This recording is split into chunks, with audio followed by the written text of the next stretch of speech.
كتير من الشباب بيسأل إزاي أحافظ على نفسي وحافظ على ديني في ظل هذه الفتن اللي هي بتحاط به من كل جانب. يعني مثلا يدخل كده على المحمول يتلاقي فيه بلاوي زرقاء، البلاوي دي بتجر للمعصية.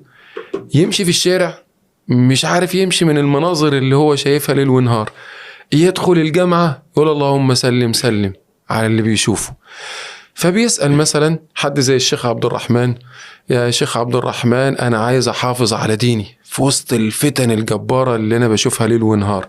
فيقول له: عليك بالتمسك بالقرآن. جميل قوي. يعني إيه التمسك بالقرآن؟ أو ممكن يكون السؤال كده: إزاي الإنسان يتمسك بالقرآن حتى ينجو من هذه الفتن؟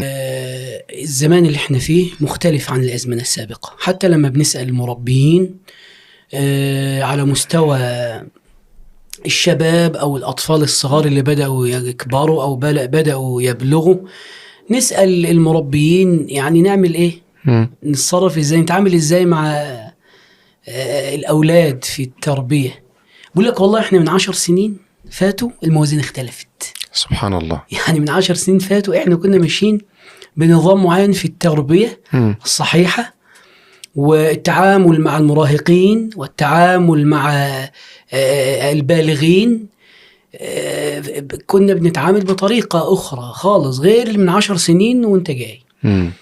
فطبعا هو الواقع فرض نفسه.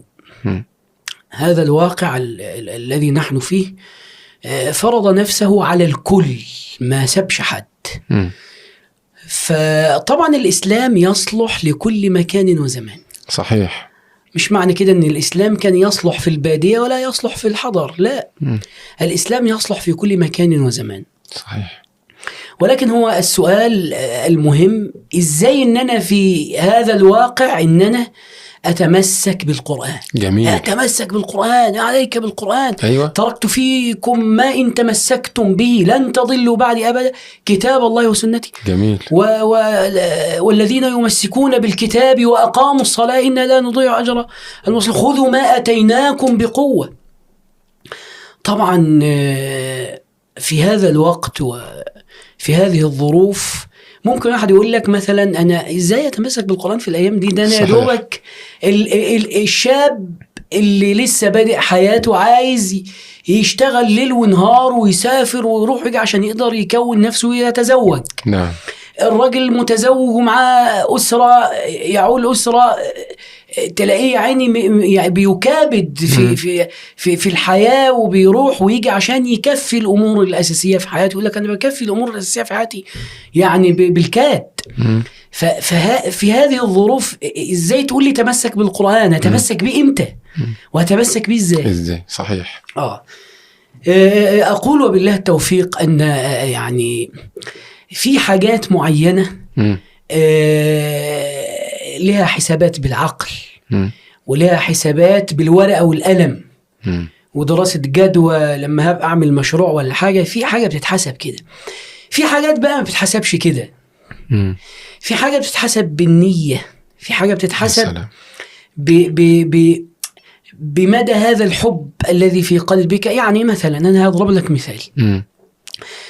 لو أنت مثلا مشغول جدا جدا ووراك حاجات كتيرة جدا جدا وما فيش وقت إنك تاكل مثلا تتغدى، مش هتعرف تكمل اليوم. صحيح. مش هتعرف تكمل مسيرة يومك، هتفصل. هتفصل. فلازم، لا أقول لك لازم حتى لو أكل وأنا واقف، حتى لو أنا مثلا هجيب حاجة مثلا سريعة وأنا ماشي وأنا راح مواصلة وأنا راح الشغل وأنا راجع. ليه؟ لأن ده لابد من لقيمات يعني يقومنا صلب. أيوة نعم. فده شيء أساسي في الحياة. هو ده بقى، هي دي بقى الإجابة. لو القرآن أصبح عندنا يعني شيء أساسي في الحياة، الأمور هتختلف. جميل. أنا دايما أضرب مثال لامرأة يعني من أسرة فقيرة جدا، جوزها راجل مسكين خالص يعني. هذه المرأة أولادها معروفين يعني ربنا يبارك فيهم. هي امرأة حافظة لكتاب الله ومهتمة جدا بالقرآن وبأولادها في القرآن، حتى أن أولادها بيدخلوا مسابقات يعني ما شاء الله دولية وحاجة كويسة جدا يعني. هذه المرأة لما مات أبوها حاجة غريبة حصلت في اليوم اللي مات أبوها فيه. ما كانش حد مصدقها من الناس اللي حواليها، وفي بيئة فقيرة مسكينة خالص يعني. سبحان الله. هذه المرأة في يوم موت أبوها اختفت عن الأنظار في عز ما الناس بيجهزوا الجنازة والناس يعني حزينة ومتأثرين بفقد هذا الفقيد وأبوها. فدخلت غرفتها وأغلقت على نفسها وغابت عن الناس ساعتين. غابت ساعتين عن الناس. سبحان الله. فتقريبا أولادها عارفين هي بتعمل إيه. فالناس بيسألوا الله فلانة راحت فين؟ سبحان الله. فخرجت بعد الساعتين قالت لهم كنت بجيب وردي. سبحان الله. هذا الكلام حصل يعني. سبحان الله. فتخيل امرأة فقدت أبوها وهي محبة لأبيها. مش معنى كده أن هي مثلا أبوها مثلا يعني هي عاقة ولا كلام، لا، كانت تحب أباها جدا يعني. فهذه المرأة دخلت غرفتها وأغلقت على نفسها ولم تخرج في هذه الظروف إلا بعد أن أتت بوردها اللي بعد ساعتين. امرأة تعول أسرة ومسؤولة من أولاد وزوج وأبوها مات. سبحان الله. ولا تترك وردها أبدا. يا ليش أحمد؟ لأن القرآن اللي ياخد القرآن بالقلب ده وبالنفس ده وبالقضية دي الموضوع هيختلف معاه أكيد. الموضوع هياخد معاه منحة تاني خالص. زي ما قلنا قبل كده اعطي القرآن ثمين وقتك يعطيك إن شاء الله. القرآن لو أخذ سفاسف الأوقات لا يعطيك، مش هتاخد أصله. وإنه لكتاب عزيز احنا اللي محتاجينه. صحيح. هو القرآن محتاج حد. صحيح. الله عز وجل أعلى ذكره ورفع قدره سبحانه وتعالى، وكلام الله سبحانه وتعالى تكلم به بحرف وصوت سبحانه وتعالى، فهو كلام الله الحاجة الوحيدة في هذا الكون الغير مخلوقة.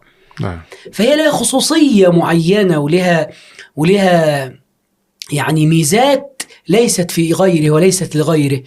فلابد أن يكون التعامل مع القرآن مش هتعامل معاه كشيء من ضمن الحياة المادية اللي أنا عايش فيها. إما بأفضل أقرأ إما بأفضل القرآن لازم ياخد له خصوصية تانية. صحيح. له لابد أن احنا نتعامل مع القرآن معاملة تانية خالص.